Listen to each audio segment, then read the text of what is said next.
Dirimu sekarang hanya sebagai Ceritakan pada bintang, bintang kesembilan di malam panjang sukarada.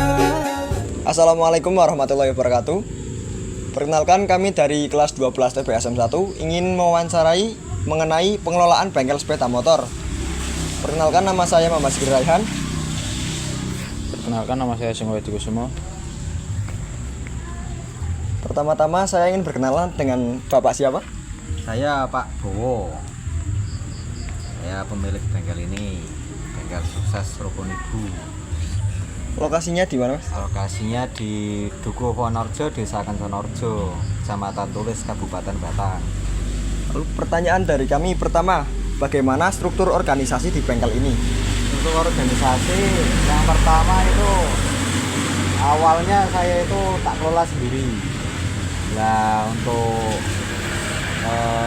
berarti 4 tahun ke belakang itu saya baru bisa memperkerjakan mekanik. Selama ini 2 mekanik saya dan satunya admin saya, istri saya sendiri. Jadi ada administrasi yang ngurusi spare part dan jasa. Yang kedua yang di lapangan itu teman-teman mekanik ada 2. Termasuk saya juga terjun di kadangnya di manajemennya, kadang di bengkelnya, itu seperti itu. Kemudian strategi apa dalam mengembangkan bengkel sepeda motor ini? Strateginya kita, ya namanya bengkel itu harus tidak boleh berhenti belajar. Yang pertama harus mengikuti yang namanya teknologi otomotif itu semakin ke depan itu semakin banyak. Jadi jangan monoton hanya motor-motor konvensional. Sistem injeksi pun sekarang sudah banyak. Apalagi sekarang untuk Matic ada NMAX itu pakai sistem CVT, nggak pakai roller. Itu kita perlu belajar lagi untuk peningkatan kapasitas kompetensi di bengkel kita, itu seperti itu. Kemudian jenis pelayanan apa saja yang ada di sini? Di sini kita kan arahnya ke bengkel umum. Jadi servis, engine, terus chassis, semua kita garap. Termasuk mesin-mesin yang bukan motor ya, bukan sepeda motor seperti Alcon, terus mesin potong rumput kita hajar semua, itu seperti itu.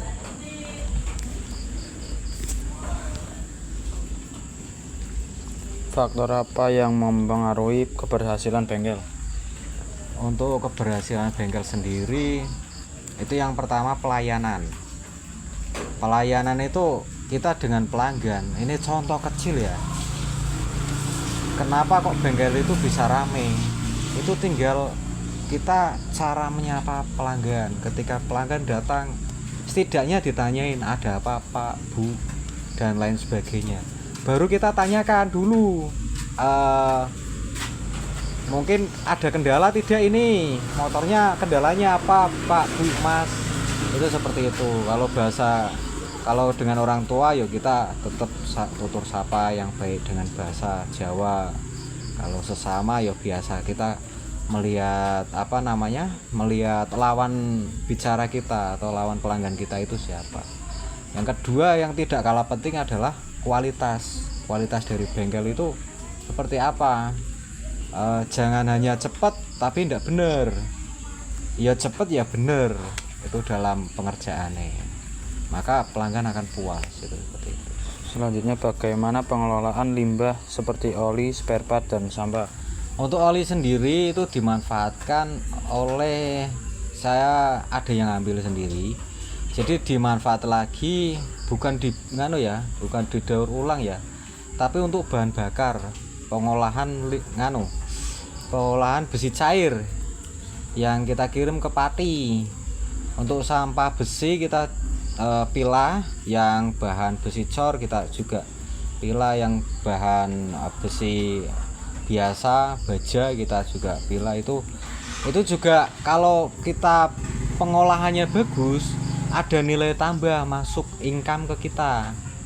Jadi itu mungkin kalau bengkel itu kelihatannya sepele sampah, tapi itu tabungan yang sangat berharga. Itu seperti itu. Selanjutnya, kapan berdirinya bengkel?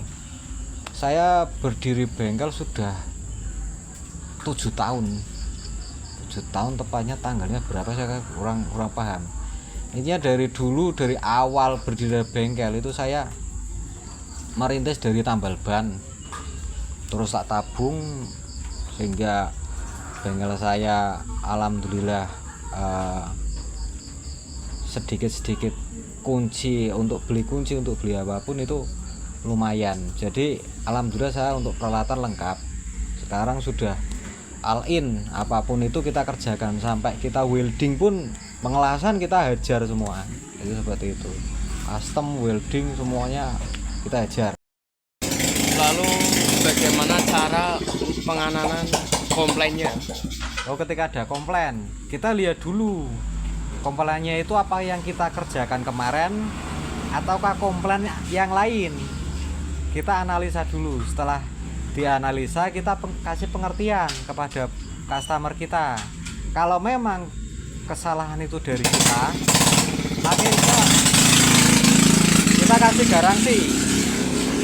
Kita kasih garansi free jasa maupun spare part yang dipasang. Ketika ada kesalahan, berarti itu memang kesalahan dari kita. Dan kita garansi itu untuk servis itu 1 minggu. Mohon izin, untuk servis itu 3 hari. Untuk engine, bongkar mesin itu 1 minggu. Ini seperti itu. Lalu bagaimana sistem jam kerja yang ada di bengkel? Untuk jam kerja itu biasa kita buka jam 8. Jam 8 kita briefing dengan teman-teman mekanik maupun admin untuk peningkatan kapasitas kualitas bengkel. Yang kedua, strategi yang mungkin dikerjakan dulu atau ada tinggalan motor, engine atau trouble yang lain yang mana lebih kredit kita selesaikan dulu. Itu seperti itu. Lalu bagaimana cara penanganan saat ada kecelakaan kerja? Oke, untuk kecelakaan kerja memang kita untuk mekanik belum tak bekali BPJS ya, karena kapasitas kita belum CV maupun PT. Jadi kita antisipasi, kita siapkan alat pertolongan pertama atau first aid seperti betadine, kapuk kapas dan yang lain-lain. Itu seperti itu. Ketika kok ada kecelakaan yang kredit, ya kita tetap tanggung jawab untuk diantar ke kesehatan setempat yang terdekat. Ya. Pertanyaan terakhir dari kami, berapa atau daftar harga pelayanan atau servis di sini? Untuk servis sendiri kita melihat motornya. Untuk bebek, karburator, kita patok harga untuk servis karbu full ya, termasuk pengecekan dan lain-lain, itu jasa 45. Untuk injeksi kita patok 50. Untuk motor sport kita 60, CVT 35. Servis sendiri ya. Untuk engine itu tinggal kerusakannya, variatif. Kalau seperti tune up itu berapa?